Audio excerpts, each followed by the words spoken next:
Good afternoon, everybody. So I had to cancel my soda activation, or attempted soda activation, because the kids, ooh, that was not good. The kids messed with my sprinklers, and they broke a line in my sprinklers that I needed to take care of really badly. So I took care of that, and so now I'm gonna take my kit, my soda bag. I'm gonna go to the local park where I got a nice wide field, and I'm gonna tune my 20-meter dipole, the KG6 HQD dipole. Let's get to it. Before we kick this whole thing off, I want to make a mention to this little tent spike mast mount that I made using a PVC pipe and a little end cap. You can just throw this into the ground when the ground is soft, and you can throw your antenna mast right in it like that. Blop. Very, very cool. So if you remember a couple months ago, I did a really cool live stream, one of my favorite live streams with KG6 HQD, making a dipole antenna out of, in my case, lamp cord, what's called zip cord. He made one out of speaker wire. Speaker wire is a little bit lighter. It may pack a little bit better, but you know what? Lamp cord is cheap. You can buy a huge roll of lamp cord, and you can be making wire antennas till the cows come home. Or just make a really, really big one for 80 meters or something along those lines.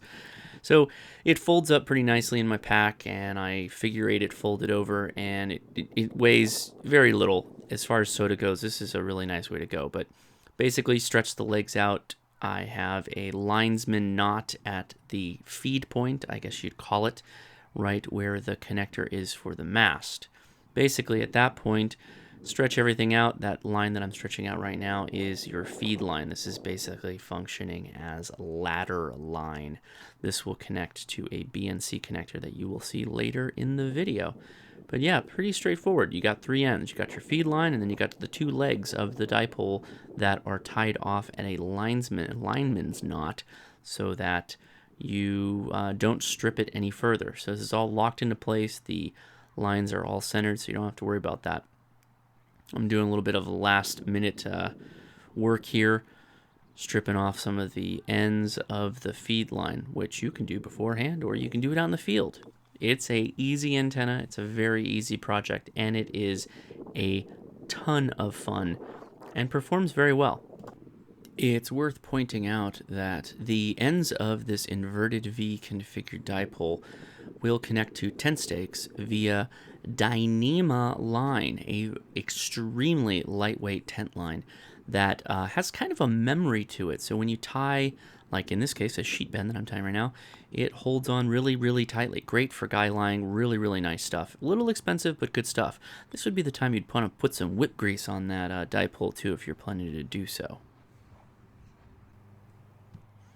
Once you kind of have things laid out, stretched out a little bit, just go ahead and bring the mast up. Keep in mind that you're really not going to use the last two segments of mast when you use a telescoping fishing pole.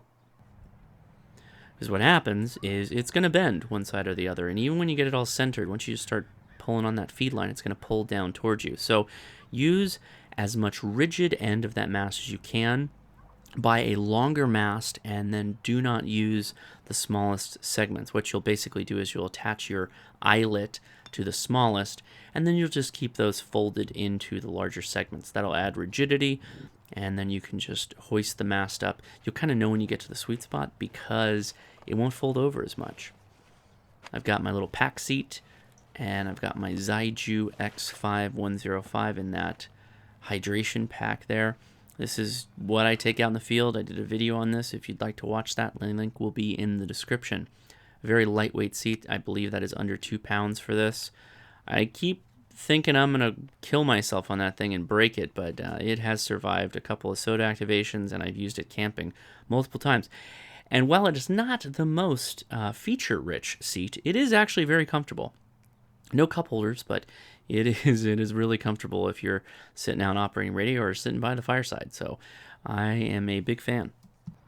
You make the whole thing connect with a dual post BNC connector, which I'm playing with right here. These are really cheap. You should probably have 3 or 4 of these, to be honest. 2 is not enough because you're going to want to devote one to a go bag or to a soda bag or something like that. So buy a couple of them. I will try and find a link on Amazon, but you know what? It's often easy enough to get them at ham swaps or electronic stores. You'll usually find them much cheaper. Okay, it's resonant on 20 meters midway in the single sideband portion of the frequency band, but the SWR is 2 to 1, which is fine, but I'm going to see if I can adjust a couple of links here so I can drop that down to 1.5. Adjusting the antenna is very easy. You just pull more of the line up back over itself, shortening the antenna. If you needed to go the other direction, be careful, don't cut so much of the line. Make sure though that you're going to snip off those leads because that does add impedance. Alright, so I cut down probably about 5 inches on each leg of the dipole, and I still need more to cut, but I'm going to leave that because I'm going to tie the end and heat shrink it and wrap it so it stays really, really tight. This carbon fiber is not the greatest mast, bowing out pretty hard. To add a bit more detail here, when you are trimming a dipole, you're going to basically take the dipole that you've measured and cut based off of the many calculators you can find online. Link will be in the description to one. And you will use something like an antenna tuner and basically figure out what your SWR is. If you want to increase the frequency, you are going to cut the dipole. If you want to decrease the frequency, you are going to lengthen the dipole. So figure out what the center point is where you want the antenna to be the most efficient, and then you are going to either trim or lengthen. That's why I said leave some slack when you build this so that if you need to lengthen, you can. Ideally, though, you're going to be in the sweet spot. When I make these dipoles, I generally leave about 6 to 7 inches on one side or the other, and then I tune it in the field when it's deployed. That's going to give you kind of the best bang for your buck, so make sure you do things that way. Not the greatest. I imagine that when you're up on the hill and if there's a lot of wind, it could potentially break it. Knocked out, but not all of them. Makes for a fun chase. W5WZ, this is Kilo India 6 November Alpha Zulu. How's copy? Okay, November 3, Fox Tango. You might have to take a phone call so he's gone. That's W5WZ. Alright, very good. Very good. My name's Scott. I'm in Calvin, Louisiana.